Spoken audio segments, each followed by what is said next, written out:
ओम साईराम.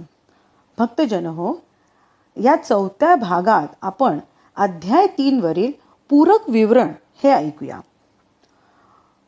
वरवर पाहता हा अध्याय म्हणजे अध्याय 3 म्हणजे ग्रंथाचे प्रयोजन, हेमाडपंतांना ग्रंथ लिहिण्याची आज्ञा व रोहिल्याची अभिनव कथा हेच वाटते.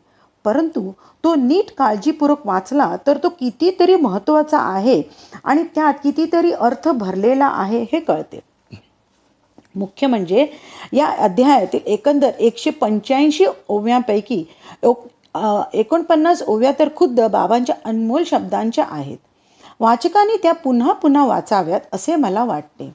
पहिल्या 11 ओव्यात म्हणजे बाबा आपल्या भक्तीचे व कथा श्रवणाचे महत्त्व वर्णन करून सांगतात.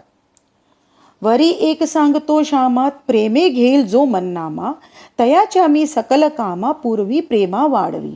मग जो गाई वाडे कोडे माझे पवित्र माझे पवाडे, तयाचिया मी मागे पुढे चोहीकडे उभाची. कृतांताच्या दाडेतून काढीन मी निजभक्ता ओढून, करिता केवळ मतकथा श्रवण रोग निरसन होईल. कथा करा सादर श्रवण त्यावरी करा पूर्ण मनन, मननावरी निधी ध्यासन समाधान पावाल.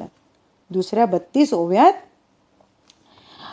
आधी धर्माचरणाचे म्हणजे नीतीने वागण्याचे महत्त्व सांगितले आहे आणि नंतर आपण स्वतः सर्वव्यापी अनादी ओमकार प्रतीक असलेले अव्यक्त ब्रह्मच आहोत हे सांगून बाबांनी आपले पूजन कसे करायचे हे समजावून सांगितले आहे. त्यातील काही वचने पहा. याव नाम रूपाकृती स्थावर जंगमात कही जागती, मीची नटलो अष्टधा प्रकृती ही एक चमत्कृती माझीच. ओम प्रणव हा माझा वाचक वाच्य त्याचा मीची एक, विश्वाकार वस्तू अनेक त्याती मी एक भरलेला. मनबुद्धी ध्यादी इंद्रियांसकट नव्हे मी स्थूल विराट, नव्हे मी हिरण्यगर्भ अप्रकट साक्षी मी जुनाट अनादी. शुद्ध पूर्णानंद स्मरण तोची मी चैतन्य घनरूप, त्या मजकडे फिरविणे वृत्ती तीच सेवा तीच मदभक्ती. चिदानंद मी होता प्रतिती शुद्ध स्थिती ते ज्ञान, ऐसे मी कोणते समजून करावे माझे यथार्थ पूजन. वरी व्हावे अनन्य शरण जावे समरसून मज माझी, कीटकी सही भ्रमर ध्यान तेने ती लादे भ्रमरपण. शिष्य ही करिता निज गुरु भजन निज गुरु समान तो होय. यावर समाधान झाले नाही म्हणून की काय, अध्यायाच्या शेवटी बाबा आणखी म्हणतात, कोठेही असा काहीही करा एवढे पूर्ण सदैव स्मरा, की तुमच्या यत्यंभूत कृताची खबरा मज निरंतरा लागती. येणे निदर्शित ऐसो जो मी तोची मी सर्वांच्या अंतर्यामी, तोची मी हृदयस्थ सर्वगामी असे मी स्वामी सकळांचा.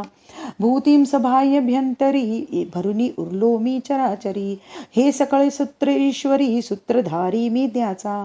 मी सकळ भूतांची माता मी त्रिगुणांची साम्यावस्था, मीची सकलेंद्रिय प्रवर्ता करता धरता संहर्ता. लक्ष लावी जो मजकडे नाही तयासी कैचेही साकडे, तोची माझा जय विसर पडे माया कोरडे उडवीतये.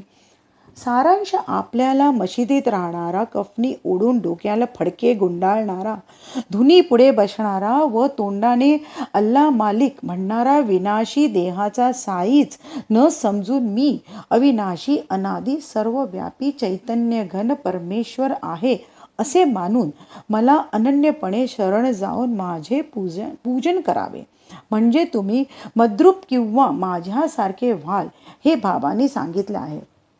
म्हणूनच हेमाडपंत या अध्यायाच्या शेवटी जाता जाता म्हणतात, कृपण वावर कवण्याही गावा चित्ता समोर पुरलेला ठेवा, जैसा तयासी अहर्निशी दिसावा तैसाची वसावा साई मनी.